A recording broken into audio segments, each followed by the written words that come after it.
Hello. Welcome to the show with everything you could ever want to make Right at your fingertips. I'm Naomi. And I'm Tim. And here's what's coming up on today's show. We make over some manky old neckwear into fantastic fingertips woven scarves. Find out whether Tim's got what it takes to complete today's 1-minute make. And in Food Fingertips, we show you how to cook up some tasty, healthy mini omelettes. And for details of lots of great fingertips makes, you can check out our website, address at the end of the show. But first, the Fingertips Monster Bed Frill. It looks great. It'll scare away unwanted visitors, and it's a brilliant way of covering up all the junk under your bed.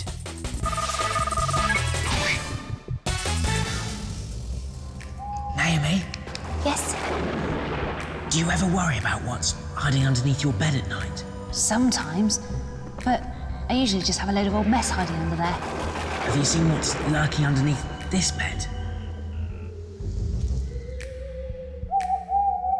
Of course I have. We made them.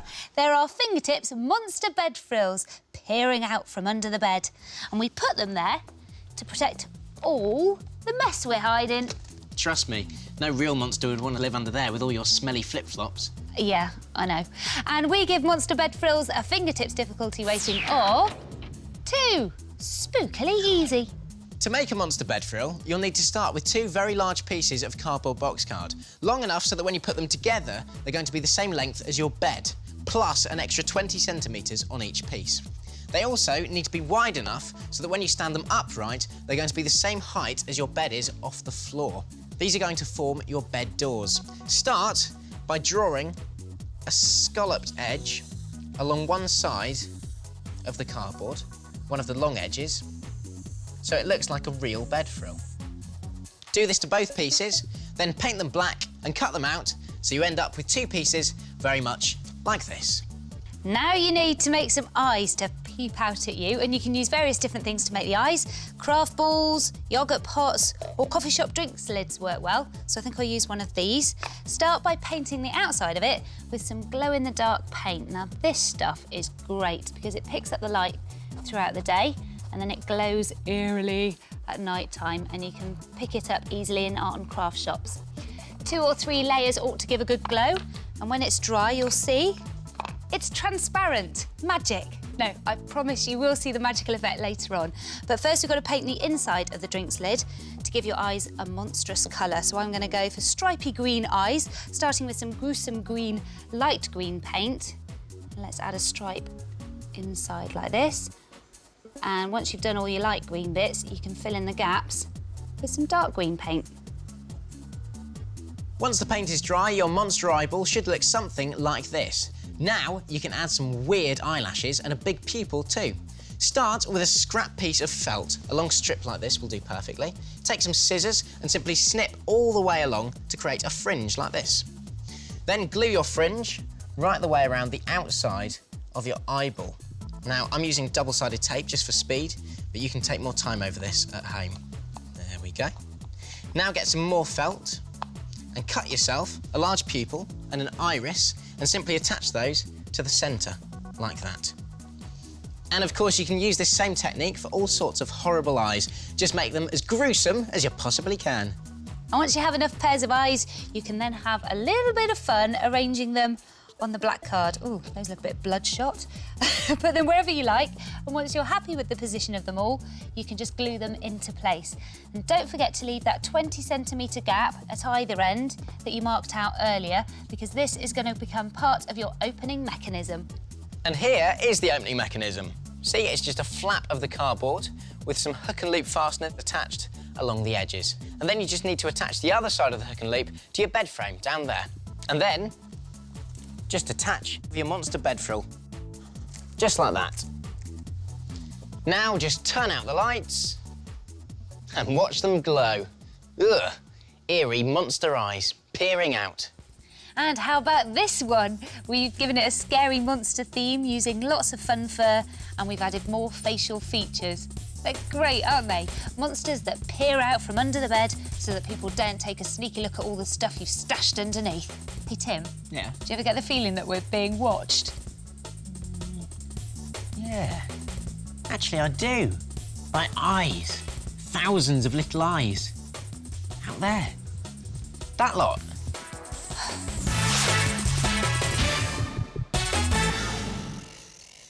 This is Makeover Fingertips, the part of the programme where we show you how to make something by recycling stuff that you'll probably find lying around your home. So what about this lot? We've got a scarf with a fairly loose knit, some netting, a needle and thread, some felt, thin scraps of fabric and some ribbons. Not that inspiring, but with a bit of fingertips know-how, we're going to show you how to transform these into one of these, a fabulous fingertips woven scarf. They make really unusual and individual gifts. They're great to wear, and the best thing is they hardly cost anything to make. And we give woven scarves a fingertips difficulty rating of 2. So why not create the latest in fashionable neckwear? Start by making the initial. We're going to do N for Naomi. Mark it out with a coloured pencil onto a piece of felt and cut it out. Then you'll need a different coloured square of felt and a piece of netting, both larger than your initial. Make a sort of fabric sandwich with the netting in the middle. Then glue or sew your fabric sandwich together.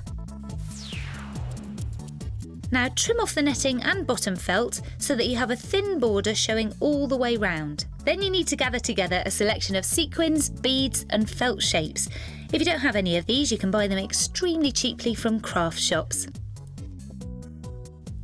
Glue your bits and pieces onto the letter using fabric glue. When that's dry, attach it to your scarf with a stitch or with glue. Next, collect together all your ribbons and thin strips of scrap fabric. Select one piece and knot the end onto your scarf. Begin to weave the ribbon in and out of the knit, working your way along the length. And when you come to the end of the ribbon, just secure it into place with another knot.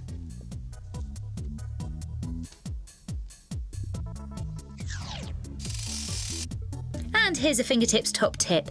If you're having trouble weaving the ribbon through the scarf, use a large darning needle to do it. Just thread it through, tie a knot, and get weaving.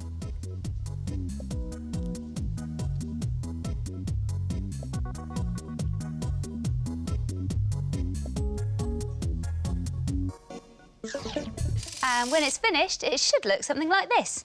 It's lovely, isn't it? I think they look great.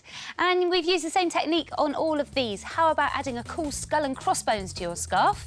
Or you could decorate your hat with a cool icon like we've done on this one. Or perhaps jazz up your jumper. As long as the item's got a fairly loose knit, you can get weaving.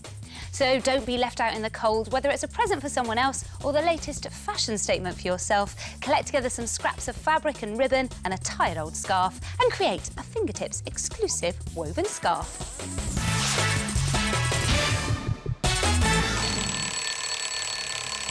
Got a minute? Because this is the part of the programme where we show you how to make something in under a minute using odds and ends that you find around your house. Today, it's my turn to make. And it's my turn to time. Phew. And this is all it takes. And we're not going to tell you what it is, so see if you can guess as Tim makes it. Are you ready? I think so, just about. I'll tell you what, I'm going to have a right ball with this minute make. And that'll be your clue. I guess it is, in a roundabout sort of way. Yeah, get on with it. 3, 2, 1, go! Right, first you need a drinking straw and some scissors, and you cut the drinking straw just above the bendy bit, like that. Now you need a wooden skewer, and you need to cut it 9, so it's 10. pretty much the same length as your drinking straw. There we go. And that's Snap 15 that bit off. seconds, Tim. It should be pretty much spot on. Perfect. Now take your string and wrap it around the top of your skewer. Oh dear. Ooh, that's a bit fiddly. And just fold it over like this. Oh no, it's come off. Go on, go on. Oh, we'll try. There we go. Wrap 30 it over like seconds. that. Oh, it's going to be fine. Keep the faith. Bloomin' string. And then I'm going to push it 36. right the way through the straw like this. There we go. 20 That's the tough seconds bit left. done. Now you pull your string through, You feeling confident? 15 seconds left. kind of. And now you need a piece of cardboard box card and some sticky tack. Put a big bit in the 10, middle to 9, secure it all into place. 8, And then you need a little piece 6, as well, 5, which you just kind of wrap onto the end of the 4, string 3, to make a 2, ball and 1. stop the clock. Have you about finished, that? or are you still cheating? Well, I've kind of finished, yeah, just Well, about. I've got bang on a minute, because you said start. I think I did well. Yeah, well done. But what is it? Well, of course, it's a fingertips game of tabletop ball swing. Ah, shall we have a go? Let's give it a try. You ready? Yeah. OK, 1, 2, 3, go. Oh, missed. Oh, no. Oh, rubbish. Well, I'll tell you what, when the string wraps around the straw like that, the last person who hit it is the winner, and I think it was me. Brilliant, well done. Thanks very much. And, of course, you'll have more than a minute at home, so you can really go to town and make something a bit like this. Check it out. We've made a giant version, and we've made this using some cardboard box card and some green fake grass at the bottom, a cardboard tube, some string, some pebbles, and an old tatty ball that I found lying around the house. It's great, So, isn't it? why not set your stopwatch? To make your very own game of fingertips tabletop ball swing. In bang on a minute.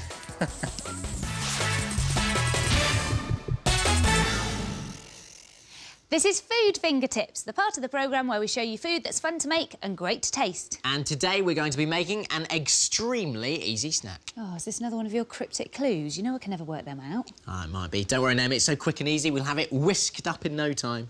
Oh, just tell me. OK, I'll not beat around the bush any longer.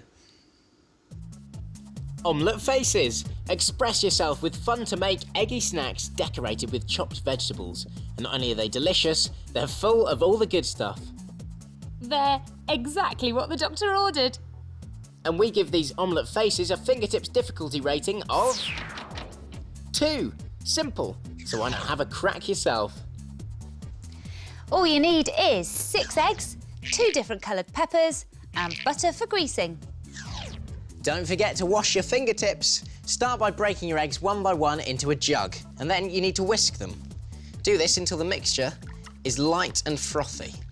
Might take a bit of time. That should do nicely. Now you need to cut some facial features from your peppers. As you can see, I've got a nice mouth shape cut from red pepper and 2 little eyes which are triangles cut from green peppers. Now take a bun baking tray and you need to grease each case with a knob of butter. And this is so the omelette faces won't stick to the tray. I'm using some kitchen roll to do this, but it's just as easy to use your fingertips to do the job. Great. Then carefully pour in your egg mixture, filling each case about 2/3 full. Now decorate each of your mini omelettes using cut-out vegetable features, giving each one a mouth and a couple of eyes.